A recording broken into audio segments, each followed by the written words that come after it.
Менің есімім Жасұлан. Мен Қазақстанның үздік 100 студенті байқауына қатысушыларының бірімін. Бүгінгі студент ертеңгі цифрлық әлемді қалыптастыратын болашақ маман есімін.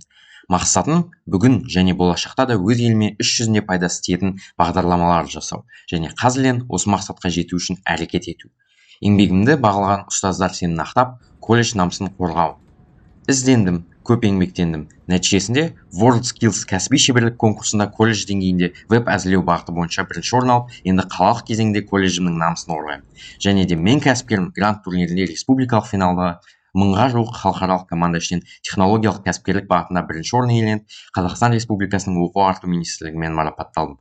Сондай-ақ Кавентли университетінде өткен хакатонда бірінші орын иелендім.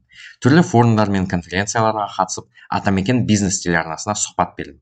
Менің жобаларым халықаралық деңгейде, атап айтқанда Сан-Франциско, ақш-та өтіп жатқан Founders in Canopy бағдарламасында танылып, қабылданған қатысушылардың бірі атандым.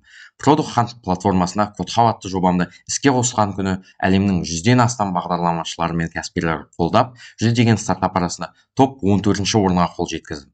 ақш, Катар елдерінің инвестициялық фондтары жобаға өздері қызығушылық танытуда.